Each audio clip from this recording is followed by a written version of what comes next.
बिस्मिल्लाहिर्रहमानिर्रहीम, अस्सलाम वालेकुम। आपको याद होगा हकीकत टीवी ने एक कैंपेन चलाई थी और वो बड़ी ज़बरदस्त कैंपेन थी इस्लामिक सदारती निज़ाम के हवाले से। उसमें आपको इनसाइड बताया उस वक्त इमरान खान मुकम्मल तौर पर तैयार हो चुके थे कि किसी तरह इस सिस्टम को लपेटे असम्बलियाँ तोड़ने का भी फैसला हो चुका था। फिर उसके बाद क्या सूरत हाल हुई, कौन लोग बीच में पड़े, ये तमाम तफसीलात माजी का हिस्सा बन चुकी। अब आपको एक क्लिप सुनवाने जा रहे हैं, बहुत ही इंटरेस्टिंग क्लिप है।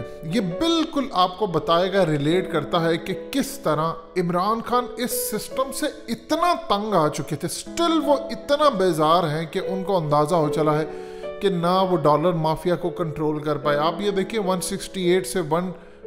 मजीद डिस्कस करने से पहले इस वीडियो को लाइक करें, हकीकत टीवी को सब्सक्राइब करें और बेल आइकन पर ज़रूर क्लिक करें। 52 तक डॉलर चला गया, लेकिन कोई रिलीफ नहीं कौम को मिला। ये 100 पर भी चला जाए नहीं मिलेगा, ना आटा चीनी कोई भी। इवन क्या आप अंदाजा कर ले कि अब वो जहांगीर तरीन के खिलाफ इंक्वायरी की, वो भी उन्होंने शट डाउन कर रहे हैं। उसकी रीज़न क्या है? क्योंकि उनके पास MNAs MPs है, वो जब चाहे उनकी हुकूमत डिसमिस हो सकती है। सो ये वो चीज़ें थी, इमरान खान तंग थे।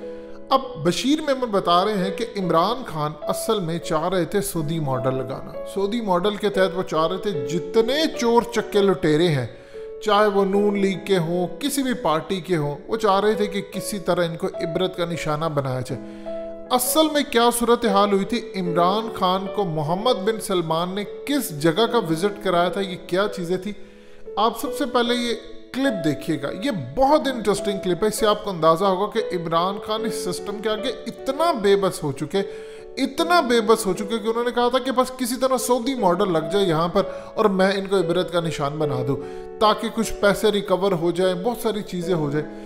आप पहले ये क्लिप देखिएगा, फिर आपको बताते हैं कि असल में इमरान खान को मोहम्मद बिन सलमान ने क्या कहा था, कि उसके बाद उन्होंने कहा था कि नहीं, अब मैं भी पाकिस्तान में सऊदी मॉडल लगाऊंगा। ये पहले ज़रा क्लिप देखिएगा। और एक और वाकया इस रिपोर्ट में कोट किया गया है कि आपको कहा गया एक ऑफिशियल की तरफ से कि आपको जो जब अरब स्टेट का दौरा होगा, यानी सऊदी अरब का, तो वहाँ पर ले जाएंगे ताकि आप देख सकें कि वहाँ पर सारे के सारे अहकामात कैसे माने जाते हैं। ये क्या वाकया है? प्राइम मिनिस्टर साहब ने मुझे कहा था कि मोहम्मद बिन सलमान वो जो कहता है किसी को, उसका कोई भी जो है वो सरकारी डिपार्टमेंट उसको वो नहीं करता। तुम हर बात में मुझे कहते हो कि आईन ये कहता है, कानून ये कहता है। मैंने कहा सर बात ये है कि यहाँ पर हमारे पास डेमोक्रेसी है, यहाँ पे कोर्टें आज़ाद है, अदलिया आज़ाद है, और हमने इंक्वायरी सिर्फ करना और पकड़ना, सिर्फ अरेस्ट करना नहीं होता, हमने उसी केस को प्रोसेस करके कोर्ट में ले जाना होता है, कन्विक्शन तक। तो हमने फिर ज़ाहिर डिफेंस के लॉयर्स भी होते हैं, तो वो किंगडम है और ये डेमोक्रेसी है। तो उन्होंने कहा कि नहीं, सबको उठा के जेल में डाल दिया था, उसने सबको 5 स्टार में बंद किया जो पैसे देते थे। मैंने कहा सर ये डेमोक्रेसी है और यहाँ पे कोर्ट्स हैं। हमने कोई डॉक्यूमेंटेशन करनी होती है, कोई हमें एविडेंस चाहिए होता है, उसके बाद हमने कोर्ट में जाकर के करना होता है। वही 14 दिन का हम रिमांड ले सकते हैं, इससे ज़्यादा हम नहीं ले सकते। जो कानून में लिखा हुआ वही होगा ना। अब ये तो नहीं हो सकता कि वो जिस तरह चाह रहे थे, मतलब जो वो कह दे that is a law. No, किसी के बोले हुए कोई भी चीज़ लॉ नहीं है। हाँ, पार्लियामेंट कोई चीज़ कह दे या कोर्ट कोई चीज़ कह दे तो उस पर इम्प्लीमेंट करना होता है। अब मैं डिटेल्स मैं आपको बताता हूँ कि मेरे ख्याल में शायद ही कोई PMLN का कोई ख़ास तौर पे जो ज़ोर था वो था मियाँ नवाज़ शरीफ और मरियम नवाज़ साहिबा पे, शहबाज शरीफ साहब पे, और मतलब इन दो पे तो, बाप बेटी पे तो बहुत ज़्यादा ज़ोर था।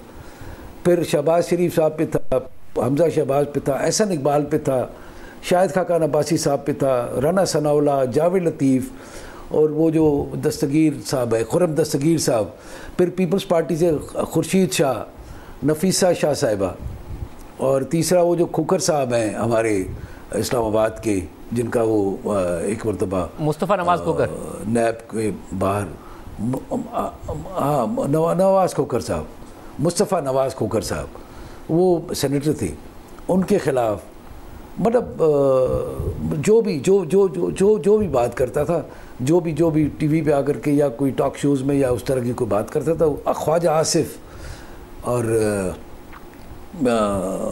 मरियम औरंगज़ेब, मतलब मुझे तो अच्छा। फिर असलान इफ्तिखार साहब जो है हमारे, जो चौधरी इफ्तिखार साहब के बेटे, फिर वो असफंद यार वली, अमीर मुकाम, मतलब हर एक के लिए, फलां को क्यों नहीं पकड़ते, फलां को पकड़ लो, फलां ने आज ये कहा है पकड़ लो। वो कहते हैं सर खुदा का वास्ते हम कोई मतलब कोई गैंग थोड़ा है, FIA is not a gang कि आप जाएं और जाकर के बंदे को तंबू करके। हमने एक कानूनी प्रोसीजर अपनाना पड़ता है, कोई एविडेंस हो, कोई शिकायत हो, फिर उसके बंदे को इंक्वायरी करेंगे, फिर उस बंदे को FIR करेंगे, फिर पकड़ेंगे, पकड़ के उसका रिमांड लेंगे और फिर कोर्ट में उसको साबित करेंगे, कन्विक्ट करवाएंगे इंशाल्लाह। लेकिन कोई हो भी तो ना, मतलब इनका जो था हर चीज़ पे मतलब अपोजिशन को मतलब छोड़ना नहीं है। आपने क्लिप देखा, असल अब आपको इसकी बैकग्राउंड हकीकत टीवी बताएगा। असल में इमरान खान सऊदी अरब गए और वहाँ पर जाकर उन्होंने मोहम्मद बिन सलमान को कहा कि मेरे मुल्क के हालात बड़े ख़राब हैं। तो उन्होंने कहा कि देखिए हमने सऊदी अरब के अंदर जितने लोग थे इनका सिंपल सा काम किया कि इनको रिट्स कार्टन लेकर गए। आप जानते हैं कि वहाँ पर अल वलीद बिन तलाल के बारे में एक चीज़ आप अच्छी तरह समझ लीजिए, मोहम्मद बिन सलमान इनको अपना बड़ा भाई स्टिल कहते थे और कहते हैं। इनका प्लान ये था कि उनसे सीखा जाए। ये अल वलीद बिन तलाल वो पहले शख्स है जिन्होंने किंगडम को 2011-12 में कहा था कि तेल हमारा फ्यूचर नहीं है, आप अगले 10 से 12 साल में ऐसी प्लानिंग करें कि हम 2020-25 तक तेल से डाइवर्ट कर ले, क्योंकि तेल की हालात ख़राब नहीं है और जैसे इलेक्ट्रिक व्हीकल्स आएंगी तो हम लोग बर्बाद हो जाएंगे। अब इस पूरी सूरत हाल में मोहम्मद बिन सलमान इनको बड़ा भाई कहते थे और इनसे इंस्पायर्ड थे। वो चाहते थे, जब इवन के बचपन में थे तो कोई उनसे पूछता था क्या बनना, तो वो कहते थे मुझे अपने अल वलीद बिन तलाल बड़े भाई जैसा बनना है। तो वो इनको एक रोल मॉडल के तौर पर रखा था। लेकिन जब वो इक़्तिदार में आया तो उन्होंने आकर सबको होटल में बंद किया और उसके बाद जो सूरत हाल हुई, जिस तरह उन्होंने इस तरह फिर उनको लटकाया और उनसे पैसा वसूल किया, ये माजी का हिस्सा है। इमरान खान असल में ये चाह रहे थे। मोहम्मद बिन सलमान ने कहा कि देखिए हमने ऐसे पैसा रिकवर कराया, आप भी अगर ये करें तो फिर बहुत बेहतर होगा। अब प्रॉब्लम ये आ गई कि इमरान खान के सामने आ गया निज़ाम। अगर सदारती निज़ाम होता तो बेहतर था कि वो एक एग्जीक्यूटिव ऑर्डर जारी कर देते, आप उनको गिरफ्तार कर लेते। लेकिन चूंकि ये जमहूरियत है, आपको पार्लियामेंट में जाना पड़ता है, आपको फलानी जगह जाना पड़ता है, आपको फलानी जगह। अब इमरान खान असल में चाह रहे थे कि वो बड़ा इंस्पायर थे। वो बार बार ये चाह रहे थे कि मैं इन चोरों को लटकाऊं, इनको जूते मारो, कुछ करूं, फलाना करूं। जब तक ये पैसा रिकवर नहीं करता इनसे तो इनको मैं मारता रहूं। बिल्कुल वही सऊदी मॉडल पूरी तरह तैयार था। इसी सिलसिले में इमरान खान ने DG FIA, ये जो बशीर मेमन है वो बता रहे हैं कि उन्होंने मुझसे बार बार कहा कि देखो मोहम्मद बिन सलमान उधर ये करता है, तुम क्यों नहीं करते। अब यहाँ पर इमरान खान असल में इस सिस्टम से आकर इतना बेबस हो चुके थे कि उस वक्त उन्होंने फैसला कर लिया कि मैं सिस्टम को लपेटूं, कि पैसा रिकवर ही नहीं हो पा रहा था। फिर उसके बाद आप जानते हैं नवाज शरीफ बाहर चले गए। अब सूरत हाल ये है कि इमरान खान ऑब्वियसली उनकी क्रेडिबिलिटी बहुत गिर चुकी है महंगाई की वजह से। जाहिर सी बात है लोग उनसे नाराज़ हैं, उन्होंने वादे पूरे नहीं किए। अगर इमरान खान अर्ली इस सिस्टम से निकल, जैसे जिस तरह रियासत ने उनको कहा था कि आप इस सिस्टम से निकल जाएं, आप इस सिस्टम से निकल जाते हैं तो फिर आप अगले सदर बन सकते हैं, इजीली आप कैंपेन चलाइए। ये सिस्टम आपके लायक नहीं है, आप इसको मैनेज नहीं कर पाएंगे। उस वक्त फिर आप जानते हैं बिशाम महमूद कुरैशी से लेकर बड़े ये सब मुखालफत करते रहे, नहीं आएंगे। क्योंकि जब इमरान खान सदारती निज़ाम में आते हैं तो जाहिर सी बात है उनका रोल कोई नहीं होगा। उनका प्लान ये था कि जिस तरह मैं शौकत खानम में टीम लेकर आया हूँ, मैं सदर बनूं और मैं अपनी मर्जी की टीम लेकर आऊँ। यानी आप फिर किसी को भी रख सकते हैं, आपको ये नहीं है कि आपने जिसने इलेक्शन जीता है वही आएगा। फिर डेफिनेटली बात आप किसी को भी उठाकर लेकर आ सकते हैं अपनी टीम के अंदर, और ज़रूरी नहीं है कि वो कोई भी शख्स हो, इलेक्टेड हो, नॉन इलेक्टेड हो, फ़र्क नहीं पड़ता इससे। तो ये असल में इमरान खान का प्लान था जिससे वो इम्प्लीमेंट करना चाहते थे। लेकिन चूंकि मुल्क के हालात बहुत ज़्यादा ख़राब हो गए, निज़ाम नहीं काम कर पा रहा और वो ट्रैप हो गए बुरी तरह। और आज ये सूरत हाल है कि अगर अब वो सिस्टम छोड़कर भी जाते हैं तो अब ना तो उनके पास वो ऑफ़र बची है, क्योंकि अब जब भी मामला होगा वो पूरे का पूरा सिस्टम ही जाएगा।